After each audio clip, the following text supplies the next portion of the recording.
이제 남쪽 유다가 망하는 마지막 장면에 이제 들어왔죠.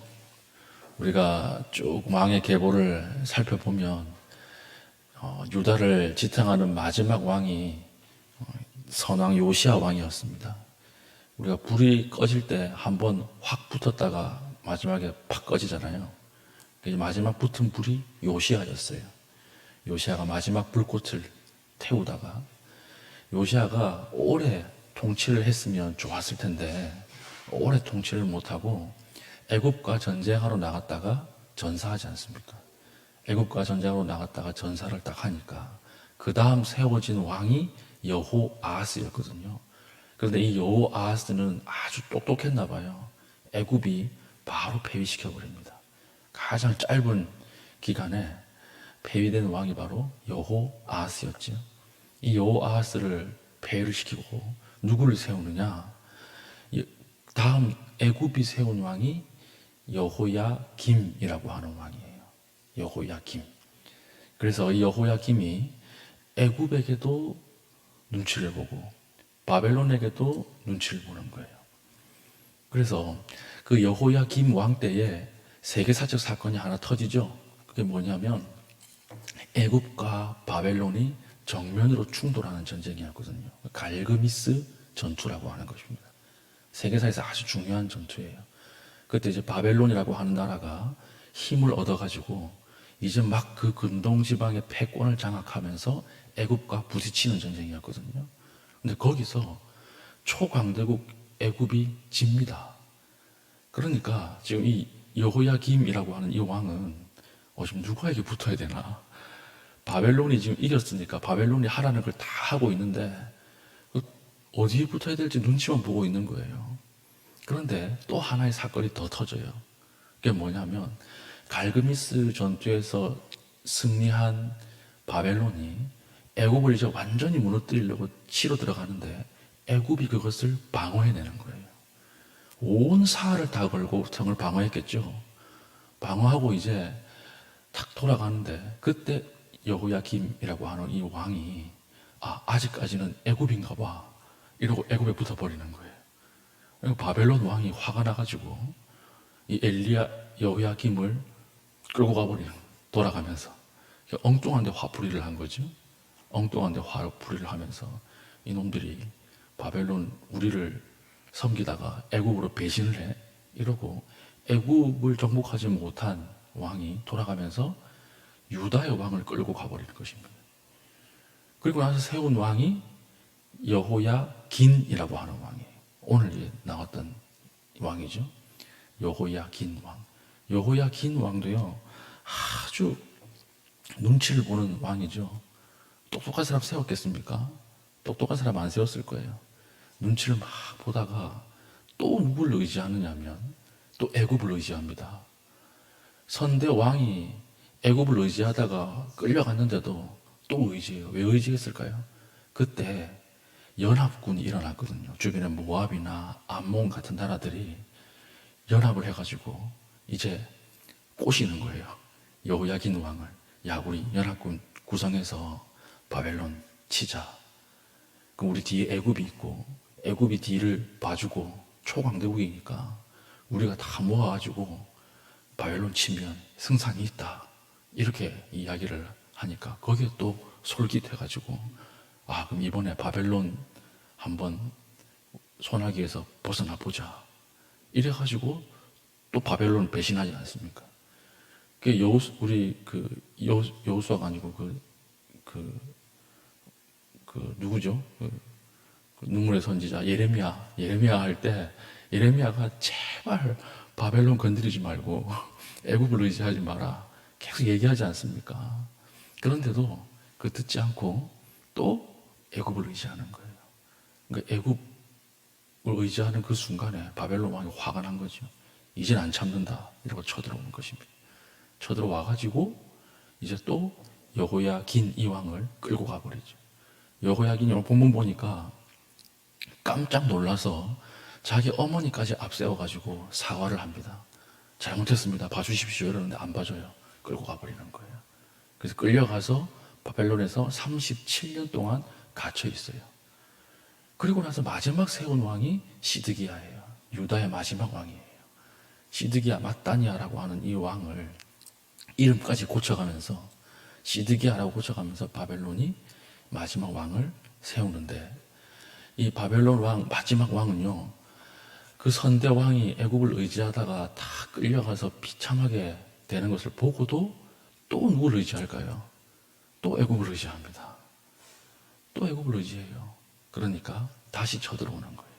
이제는 완전히 씨를 말려버려야 되겠다, 이렇게 생각을 하고 다시 쳐들어오는 내용이 오늘 나오죠. 오늘 마지막 두 왕이 나오는데 여호야긴과 시드기야 이렇게 나오는 거예요.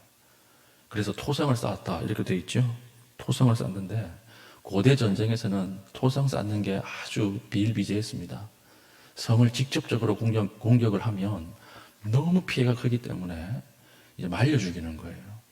토성, 성 앞에 성과 똑같은 높이의 토성, 그러니까 언덕을 쌓는 거예요. 언덕을 쌓고 그 위에서 이제 화살이나 무기를 가지고 성을 공격하고, 또 성으로 들어가는 물자들 있지 않습니까? 성으로 이제 먹을 게 왔다 갔다 해야 되잖아요. 그걸 막는 거예요. 보급로를 차단해서 그 안에서 굶겨 죽이는 것입니다. 그래서 성을 얼마나 포위를 하냐면 오늘 본문 보면 1년 6개월 가량 포위를 해요. 그래서 그 안에서 극심한 기근이 들죠. 여기 보니까 극심한 기근이 왔다 이렇게 되어 있지 않습니까? 그래서 우리 예레미야에 보면 이 기근 가운데 어떤 일이 벌어져요? 서로의 자식을 잡아먹잖아요. 유다 성 안에서 오늘은 우리 아들 잡아먹고 내일은 너희 아들 잡아먹자 이렇게 해가지고 서로 자식을 잡아먹고, 그것 때문에 막 유다의 어머니들이 미쳐서 날뛰고 그러지 않습니까? 이게 너무나 비참한 거예요. 그래서 굶어 죽거나 전쟁에서 죽거나 이게 마찬가지다 이래서 탈출을 시도하잖아요. 오늘 보니까 4절 보세요. 4절에 그 성벽이 파괴됨에 모든 군사가 밤중에 두 성벽 사이 왕의 동산 견문길로 도망하여, 왕이 시드기야 왕이 왕의 동산에 있는 문으로 도망을 갑니다. 그런데 바벨론 군대가 워낙 촘촘하니까 걸리겠죠. 뭐 하늘 높이 굶은 사람이 도망가봤자 얼마나 도망을 가겠어요. 잡혀요. 또 잡혀서 결국 바벨론 왕 앞에 끌려옵니다. 끌려오니까 바벨론 왕이 일벌백계 해야 되겠다, 다시는 일어서지 못하도록 무너뜨려야 되겠다 생각이 선 이후니까 보면 보니까 어떻게 했어요? 혀나 아니면 이 턱에다가 갈고리를 탁 꽂은 거예요. 뚫어가지고 갈고리를 탁 꽂아가지고 당기면 얼굴이 들려 올라오겠죠. 얼굴이 딱 들려 올라오면 옆에서 장군들이 인두를 지지고 있다가 눈을 뽑아버리는 것입니다. 그리고 눈을 뽑기 전에 자기 아들들을 왕이 보는 눈앞에서 다 죽이는 거예요. 그러니까 마지막 본 장면이 아들이 죽는 모습이고, 그리고 눈이 뽑혀서 너무너무 비참하게 그렇게 바벨론으로 끌려가는 거예요. 그렇게 해서 유다가 끝이 나는 거예요. 그럼 참 신기하지 않습니까?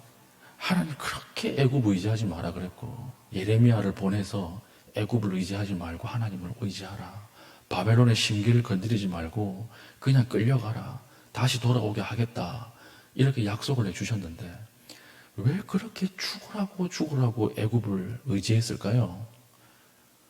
그 누가 뿌린 씨앗일까요? 솔로몬이 뿌린 씨앗이에요.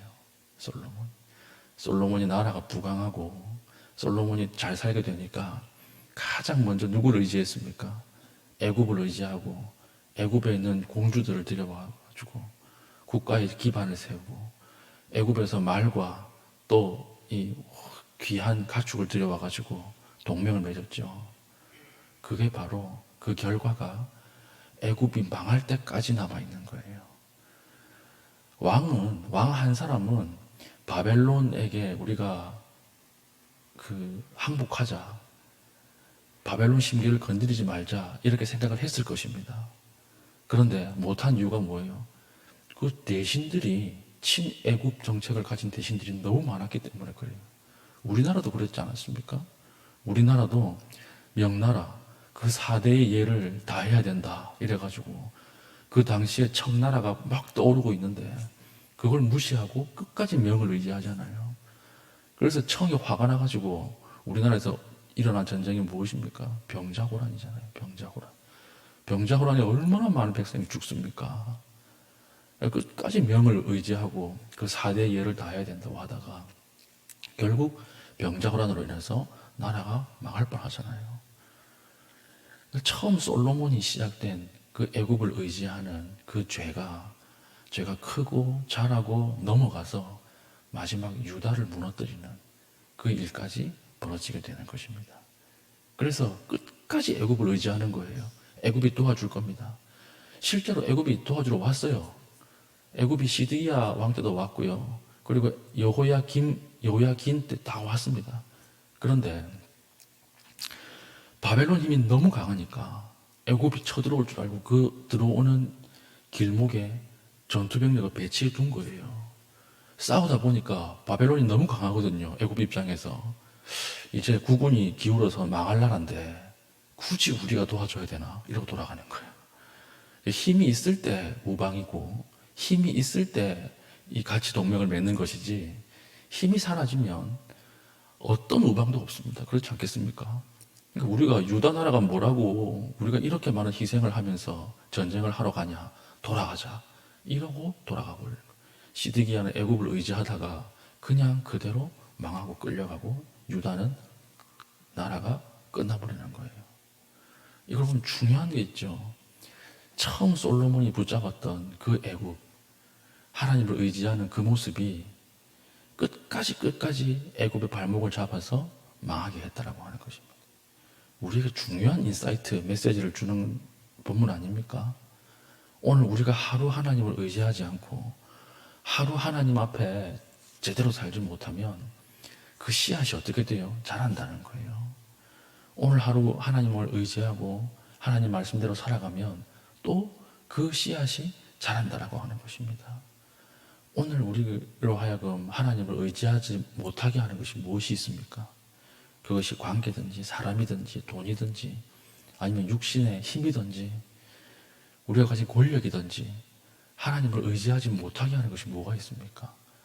그것이 바로 우리와 하나님과의 관계를 깨고 그것 때문에 하나님과의 관계가 끊어지게 만드는 아주 치명적인 죄악이 될 수 있다라고 하는 것을 오늘 하나님 우리에게 말씀해 주고 계시는 거죠. 오늘 기도할 때 하나님 내가 의지하는 것 중에 무엇보다 오늘 하루도 온전히 하나님 말씀을 의지하게 해주십시오.